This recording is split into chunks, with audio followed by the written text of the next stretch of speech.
Really excited to be 2-0, and I thought Saturday night was a lot of fun. It's the best atmosphere I've seen here ever. It was a better atmosphere than the 10 years that we were here before. I think even the Florida State game, because and it was a better game and more excitement. But the crowd made a difference in this one, and the crowd was loud throughout. They were very engaged, and it was a fun night in Kenan Stadium.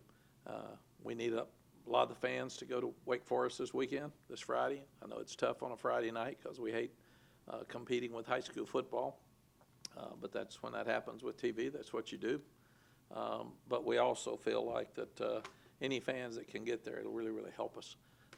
As excited as we are about the win, we're disappointed for Patrice Rene. He's worked so hard, and he played so well for us at corner, and he's out for the year.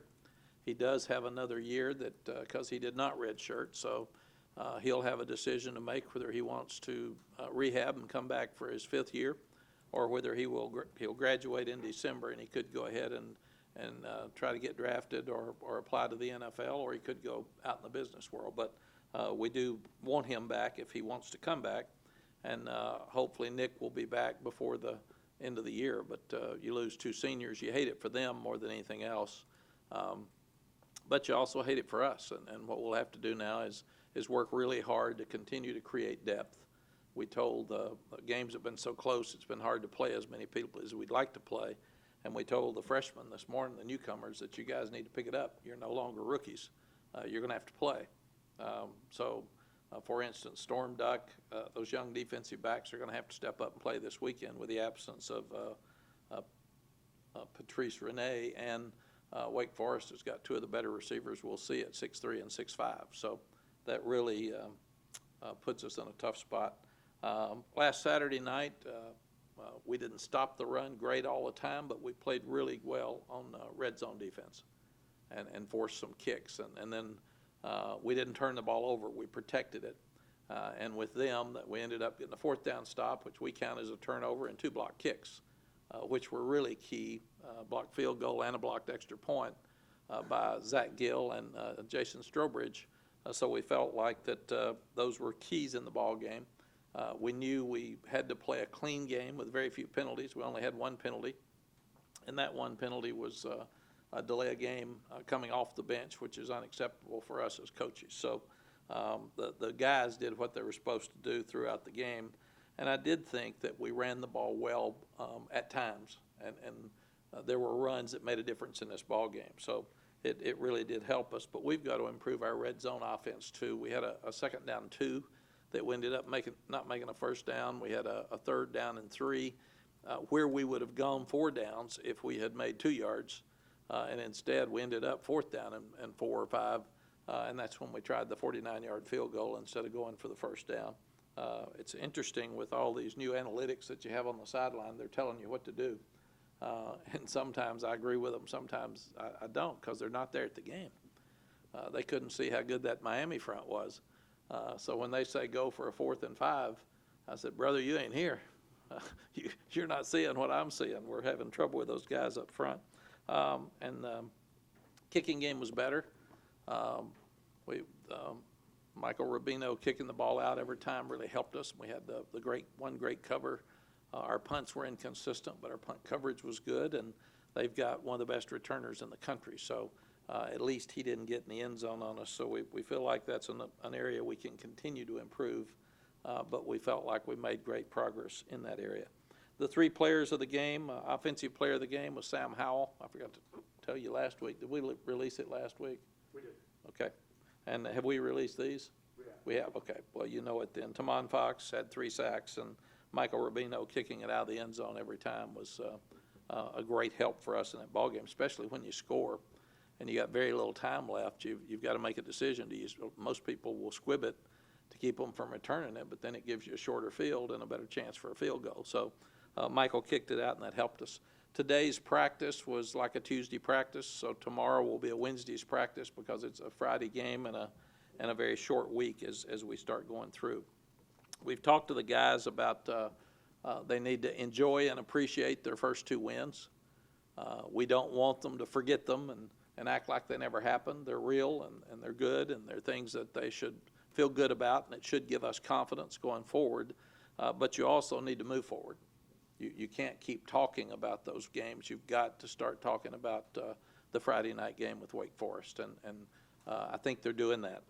I really worried about it after the first game, but then after this week, it seems like their total focus is on trying to get to be 3-0, and they understand the importance of that. We still have a lot of things to fix. Our coaches are doing a very good job, but we can coach better than we've been coaching, and we can help the guys get in better positions than they've been in. I loved, obviously, the 4th and 17 call. That's twice in my career that we've overcome a 4th and 17 and then a 4th and 18. Vince Young did it against Kansas one day in 2004 when we went to the Rose Bowl. And with Vince's, it was a deep square in on 4th and 18, and game's over if we don't make it. And he takes it down and starts running it, and I start screaming at him, "No, you can't do that." And then he made 2 miss. He made a 3rd one miss. He stepped out of bounds 19 yards from the first down marker, and he looked at me and said, "Hey, Pops, you want me to go ahead and score, or you want to go to overtime?" I said, "Hey, smart aleck, why don't you go ahead and score, and let's get home." And he threw a corner for a touchdown to Tony Jeffrey the next play. But he showed a lot of composure, and I thought Sam showed that same composure on the 4th and 17 on Saturday, because a lot of young quarterbacks who had just been sacked would have had antsy feet, thrown to an underneath guy to get it out of his hands quickly, and they tackle us under the chains, and the game's over. But with him, he waited. He had the right route. It was a great call. And then I also loved his composure on the touchdown pass to Daz late. Bo drops the ball for a touchdown right before that, but he looks at 2 or 3 different people before he goes to Daz, and he throws the corner route, and Daz does a tremendous job getting his feet down. But that was a great sequence of plays, and I also was excited with the option on the goal line to Michael Carter, and they had an overhang guy, which made it tough for us outside, but Michael just outran him. So the 2-point play ended up being a good play as well. So as we said, we got a lot to fix. One of the things we're really working on is depth. Injuries have really hurt this program the last couple of years. We have got to have somebody ready to play when somebody gets hurt, and we challenged the team on that this morning. Our words for the week are: we want to have fun and appreciate where we are at 2-0. We also want to go into the game on Friday fresh. It's a different week. It's just a short week like an NFL week, and we have to manage it that way as coaches. But we've got to have great focus, and we've got a real tough opponent. We respect Wake Forest. They have very few turnovers. They have very few penalties. They've got a really good kicking game. They're 2-0. You go back and look at last year. They finished their season beating NC State in a comeback, and then they just absolutely beat Duke badly to finish the season. Both those teams beat our team last year. And then to start the season, they had a real close game with Utah State, another comeback, because their quarterback's been a comeback king, kind of like we've been the last 2 weeks. And then they just dominated Rice. And they've had an extra day to prepare and be fresh coming back. So it should be a great game. We really challenge our fans, even on a Friday night, like I said, to get to Winston-Salem. I remember that when we were here, we had sellouts here, but we always had great fan support, especially when there were some tickets at Wake or Duke, and those fans that traveled with us really helped us in those situations, winning those games. Questions? You just alluded to the short week. With the players not having their day off and their day of recovery, so to speak, how differently do you approach practice this morning and tomorrow, which are usually the harder practices? You approach it a lot differently. We didn't go outside yesterday and practice, so that there's no telling when they got to bed Saturday night, because they were having fun, excited, and but they were focused yesterday. When we win, we celebrate. We show them a highlight film, and we have players of the week. If you lose, we don't have anything. We have a hard discussion, go back to work. So they had fun yesterday, and yesterday was a day of celebration to celebrate the Miami game and get it out of your system. Then we had the victory meal last night and got them in bed early, got them up early this morning. We started our team meeting at 6:30, and then we just had our 2-hour practice, and they were sharp, and they did a good job. And we'll cut a little today, and we'll cut a little bit tomorrow, and then quite a bit on Thursday. So I think that they're younger than we are, so they can bounce back faster. But I was really impressed with the way they came out in practice this morning. How does it change your the coach's film review and preparing for Wake Forest from that side? Yes, the weirdest thing about this early morning practice that I feel like most people don't fumble. You gotta tuck it away, man. You can't drop the mic. But the thing I feel is that when people start looking at early morning practice, everybody's going to go to it that can with the academic schedule. I mean, it's so weird that our coaches are through by 3 o'clock in the afternoon normally, and their wives are all panicked when they come home and say, "Did you get fired?" I mean, what are you doing home? Because coaches have never been home, and the players have their nights free. So they obviously have to go to bed early, which is also a good thing. But it's very, very different as you start looking at what we've all done for our entire careers. So with this bunch, I think the biggest part is that they've bought into the early morning practice. Last night, the only difference for our coaches is they stayed way late, because if you've got Monday off and Monday free, that's when the coaches usually finish their game plans. We didn't have a Monday. So the biggest difference was they were here way late last night and started at 6:30 this morning. So we'll grade this film today for practice, this video, and then we'll have our staff meeting this afternoon at 3, and then I'm sure we'll stay a little bit longer today and tonight just because of the timing of the game. Two really emotional games, obviously. A short week. How concerned are you about getting them refreshed mentally and emotionally and able to tackle Friday? We don't know this team. You know, this team with us has never been 2-0. They've never had 2 emotional games. So what we've told them is that you are who you are, and if you're going to be a good team, you've got to play with we've got to create an edge and play with emotion every week. You can't expect a full house all the time.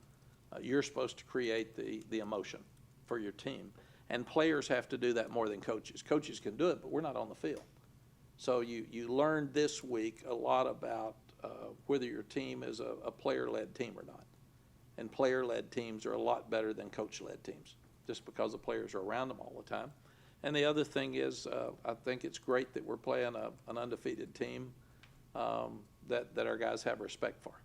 So even though it's not a conference game, it is a game that historically North Carolina has played, and it's one of the things I don't like about the expanded conference is that Wake Forest used to be a real fun game for us every year. And you go back and look at their coaches. I coached against Bill Dooley. I coached against Al Groh when I was at Appalachian there. I coached against Jim Caldwell when he was there. And then I coached against Jim Grobe, but it was when he was at Ohio U. I didn't get him at Wake Forest. So, but all those guys are great coaches and did a great job. Jim Grobe did things there that were just unbelievable for a long time. And Jim's become a great friend of mine, and I can see why now. But and Dave's continuing to do that. So all these guys have been really good fits at Wake Forest, and they've all done a great job. What's the number one thing you think Wake might give you trouble with on Friday? The thing that they do such a good job of, in my estimation, is playing clean, so they don't turn the ball over, and they do not have penalties. The other thing they do, I think they ran 106 plays maybe against Utah State.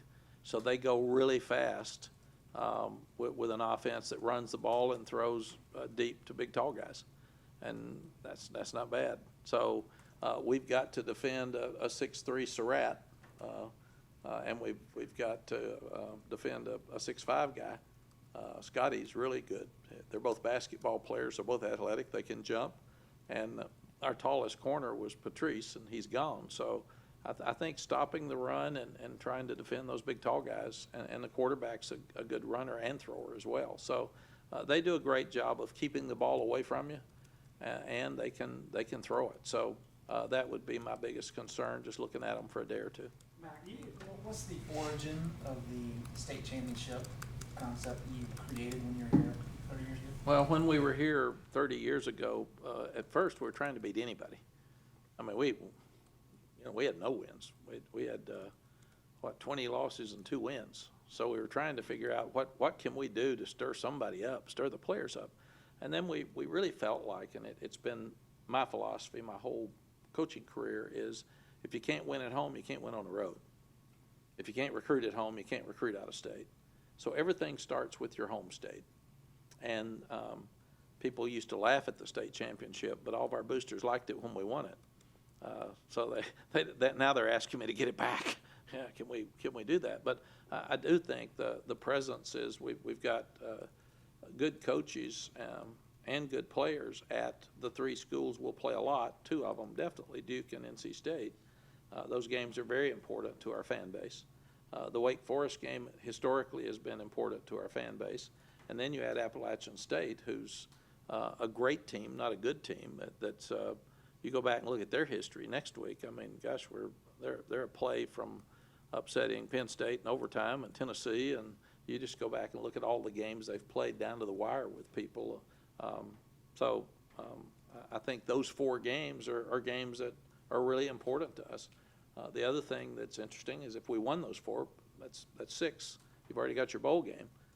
So it's really important to me personally for our fans because when they get up on Monday morning and go to work, they do not want their counterpart at Wake Forest laughing at them about their football team. And I learned that long ago. Don't mess up close to home because it smells. So you gotta make sure that you do your best in your state. Does that become a big talking point this week with the Wake game on Friday? It does. It's been a talking point since we got here. You can't make it a point of emphasis that week. When we got here, one of our first goal is to win the opener. We did that. Our second goal is to beat all the teams in the state. We haven't played one yet. We got 2 in a row. Our third goal is to win the Coastal. Our fourth goal is to win the ACC, and then hopefully you'd be in a position to win the national championship if that comes up. But those are our goals, and those will not change. Jonathan? Do you recall the moment Rene injured his knee? Yes. It's I think it was Osborne. They hit a slant on the goal line, and actually Woolfolk is coming in, and Patrice is on the outside, and he's diving, and Woolfolk comes in and hits his knee from the outside. And I was hoping it wasn't bad, but he didn't play anymore after that. But it was a slant for a touchdown. And Nick was just rolled up inside when you saw him lay there. That's when he hurt his. It seemed like Miami got a lot more pressure after Nick went out. What do you guys plan to do to kind of help fix that? Yes, Brian Anderson has played quite a bit. I think he played 25, 28 plays against South Carolina, and then he came in and played a lot the other night. So what you do, and that's what I've told these kids, that's why everybody is one play away from playing in football. But Brian Anderson will be the starter, and then Ty Murray, the big freshman, will be the backup. And we need both of them to split time. So Ty got injured some in preseason along with Tristan Miller, and those 2 guys need to be playing. So this forces our hand that making sure Ty is ready. You feel good about putting him out there against Wake Forest, Ty Murray? In the pressure situation? You don't know because he's never played. So that's why my hair is gray and I look really old and tired. It's interesting. I told the players this before the game. Coach Royal, the legendary coach at Texas, told me this one time. The reason there's pressure on coaches is we have responsibility without control. So we have the responsibility as a head coach of how our coaches and staff coach without control. We have the pressure of how our players play without any control over it. You can coach them, but when they walk out on that field, it's like you're letting your child go to college. Okay, do good, have fun, my check's in your mouth. So that's pretty much what you're doing. And when you say, do you trust a freshman? I don't trust anybody until they go out there and prove they can do it. And then after a time, you trust them. I know that a certain number of those guys are going to show up and play good every week. I know that. There's also a group that you're just not sure yet because they haven't earned the right to get those snaps. Brian's earned that. Ty hadn't played enough yet. So hopefully now he will. And then as a coach, we have to decide how many plays, if Ty gets in, how many plays does Ty get? And you have to have him ready, because if Brian goes out the first play of the game or tomorrow practice, then you've got to have Ty ready to play, and then who's your backup center? So, and I will say that Jace hasn't played yet. He had his best practice this morning. So he's been on the sideline cheering people on and being a tremendous leader, and I'm really excited for the attitude that he's got. And I told him this morning's practice was that he can run without question, but he threw the ball better this morning than I've ever seen him throw, which was really good. And Antonio Williams hadn't played as much as Michael Carter and Javante, and he has been a superstar leader for us. I'm just really, really proud of those two guys and the way they've handled it. Coach Searles was talking about Nick last week and that he was making the transition to center and saying that if a guy's been in the program for 5 years in the offensive line, at some point they've gotten reps everywhere across the line. But you only have a couple guys like that, and one of them's down now. Any of the other younger guys gotten some work in fall camp and recently at center, so you have that third guy kind of waiting in the wings? Well, we've Avery Jones has been at center the whole time, but he's been slowed with his knee, his operation in the off season, so we're hoping he'll get better now. And we've tried to work every one of them at center some, just to see who can snap. In fact, we moved Awesome over there once, and it was for one snap. He snapped like I did, so he's a basketball player. No, he's a tackle or a guard. But we feel like all those young guys are good, but now Nick was such a valuable player for us because he could play both guards and center. And you just move him around, let him do anything. He knew everything, and he's a great leader. So we just got to get somebody else ready to go. Coach, at the beginning of the year, you said you didn't feel the pressure. You thought you guys would be pretty good. Now, 2 games in, winning, getting the fans out there on Saturday night, how are you feeling now? I'm feeling tremendous pride. I don't feel any pressure at all. You know, everybody came up to me. They were so happy that we beat South Carolina, and they were all saying, "What a great game, man! That's great." Oh boy, if we could only beat Miami. Oh, if we could just beat Miami. Oh, it's going to be so great if we can beat Miami. Well, if I go outside to lunch today, it's going to be, hey, man, Wake. We got to beat Wake. So that's my life. That's my life. It doesn't change, and that's a good thing.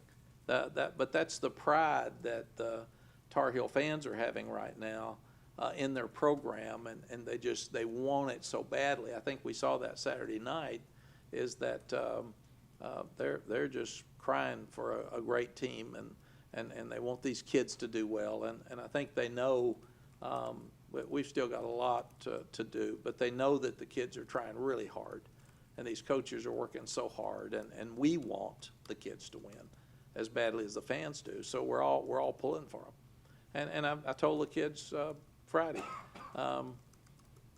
you know, you are who you are, and this is a big stage. And if you want to be on the big stage, win.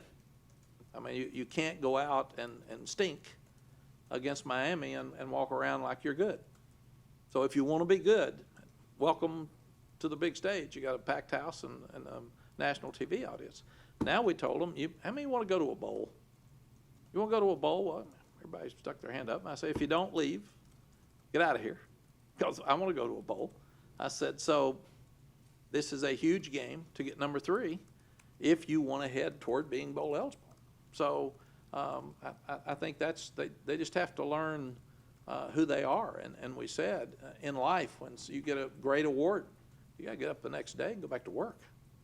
So don't think, be proud of this. And I used to say, forget it, don't speak, don't say it, but be proud of it. That's good. Let it help you build confidence. But let it help you get to the next game with emotion and be proud. Don't let it set you back because you're in a position where you're walking around being cocky and thinking about that last one. We didn't win the last 2 games because we stood around, and we had to come back in both of them. So that's what these guys are starting to understand. They're learning how to win, and that's fun to watch. Yeah, how important is that, Coach, with these 2 wins coming off of comeback victories in the fourth quarter, you know, them learning and knowing how to win and how important that will be for them, for your opponents moving forward? Yeah, I as a head coach, couldn't have scripted it any better, because the biggest problem that we had on Saturdays were we were in some fourth quarter games and didn't finish. So now they finished twice, And we sat out there, and it's amazing the learning curve and the teachable moments that you have. So Miami drives down and scores. They've got to go for two and tie it up. And I told the defense at that point, I think there's 4 minutes left in the game, 4:25 or something. I said, if you stop them on this 2-point play, we win the game. If you don't, we're probably going to overtime. But if you make this stop, we're going to win the game. And I didn't realize they were going to kick it a last-second field goal. But I did feel like we would kill the clock, we'd drive it down, we'd score, and that's the way we've won so many games. And when they stopped them on the 2-point play, I just thought it gave us confidence on the sideline. Okay, offense, now you got your chance to win the game, go win it. And then they were able to do that. Are you able to limit the penalties, the turnovers, and play a clean game against Miami? How? I think just time and time again in practice where we take a picture of everybody has a ball in their hand, and we take the video, and we take it off video some, and we critique every time a ball is in the hand of an offensive player, and take the picture and show him, no, that's a fumble just about to happen. And Sam did a better job of taking care of the ball this week because your quarterback is the worst ball handler because he doesn't get hit in practice, and he's the guy that's usually got it out here, and he's looking downfield, and that's why they get so many stripped. But Sam did a better job, and our guys have really taken care of the ball. As far as the penalties, we had so many last year, and we've had the ACC officials out there every day, and we call every penalty. And just like this morning in practice, we had one penalty again. So we're critiquing the penalty. We're calling the guys out at practice. We're bringing it up in team meetings where they see. One of the things that's really important is for the other team members to see who's playing well and who's giving great effort, and for them to see who's not. Because the guys that aren't playing well are usually the ones griping in their locker room. Well, we need to show everybody this guy's playing well and this guy's not, so you need to pick it up. And it's hard, it's tough, but the same thing with penalties and turnovers. We cannot have penalties. And I've repeated to the coaches so many times, you're either allowing it to happen or you're coaching it not to happen. And the things that happen in practice are the things that happen in a game. So if we have a corner with 3 holding penalties or 2 pass interference penalties and a holding penalty, I told Dre, I'm going to see that Friday night. Because if I see it here, what's going to be the difference? And if you allow it to happen, I'm going to see it Friday night. And it's amazing how many of those things have come up that practice relates to the game. And the key to modern day practicing is practice as close to game speed as you can without getting anybody hurt. And you've got to have so many full speed game reps and stay healthy. And if you get guys hurt in a game, that's going to happen. You've really got to try to do a great job of not getting guys hurt in practice. You had Dominique Ross back this week. You spoke about finding some kind of rotation there. I think he and Chaz were very similar in snap counts. Are you pleased with how that rotation worked out? Yes, and we can do a better job with that, I think. Dominic missed a lot because of his suspension, and now he's back. And we're doing a lot with him. We're trying to get him in a pass rush role because we've got to get more pressure on the passer. We had 3 sacks Saturday night, but we also let him stand back there too long and let him escape and get out too much. And Dominic is a guy that can do both, so we've got to be careful with him that we don't put so much on him that he doesn't get enough reps at anything. So we're really looking at getting him more playing time as a pass rusher and as a linebacker. Really pleased with Chad Surratt. I mean, my gosh, it's been just inconceivable to see what he's done from quarterback to linebacker in 2 weeks. He makes the 4th and 1 stop. He's outside. He's so quick that he jumps back in and grabs their quarterback and keeps him short. I mean, he is playing so well. We're really excited about him, and I'm sure he'll be excited to have a brother out there. It's really interesting that if the brother comes across the middle, they may have a conversation with the Surratts. So, and he loves his brother, but his brother's a big old pretty sucker. He can run and catch. Anything else? You guys had a couple big rushing plays in the first quarter and then there at the end, but wasn't really getting anything in the middle. Do you have a different game plan going into Friday or things to improve on that? But it's not game plan as much as it is blocking people. Well, Miami's got a great front. Florida didn't run much against them either. So we found some creases and we found some ways to run the ball. But we knew at halftime that we weren't going to be able to just line up and run the ball. South Carolina, the fourth quarter, we were able to do that. Miami, we weren't. So what they were doing enabled us to get some creases in the running game, get the ball outside some to our backs who, those two backs in space are really, really hard to tackle. And then we were able to get the ball downfield more. So I think we're, our offensive philosophy, I used to worry about exactly, you got to have this many yards, you got to do this and got to do that. Right now, we want to take care of the ball. We want to be able to run the ball when we need to run it. We don't have to run it every play. And we were able to get off the goal line with Javonte Williams. Daz made a poor decision. He caught the ball too deep. We get the ball about the 7-yard line. Short field for them. If they get a 3 and out there and we punt it short, and we were punting short during the day, that's points. And Javonte ran for about 12 yards, gets first down, then Michael Carter hits a couple of runs. So that was a great drive in bringing it out. We were more disappointed that we didn't run it well in short yardage and goal line. We made some plays, but we weren't able to just, Javonte had one off-tackle play for a touchdown, but that's what Coach is working on right now. We're working on our short yardage and goal line. We had a 2nd and 2 about midfield, and we end up having to punt. We can't do that. We had a 3rd down and 3 or 4 down here where we kicked the field goal, and that's 4 down zone. If we make 2 there, we go for 4th and 2. 4th and 4 or 5 is a little bit tougher to make against a great defense. So Coach Longo and the coaches have really gotten after that offensive line because we were so physical the first week, and we needed to be more physical in this one because we've got to be able to run the ball before we can throw it, and that's who we are. The reason I hired Phil is that they've been so great in the passing game with air raid all the time, and we're still got those concepts, and we're doing a great job in those areas. But at the same time, Phil's concept, like Lincoln Riley, has been to be physical and run the ball, and we're better off when we can do both. Okay? Thank you all. Thanks, Coach.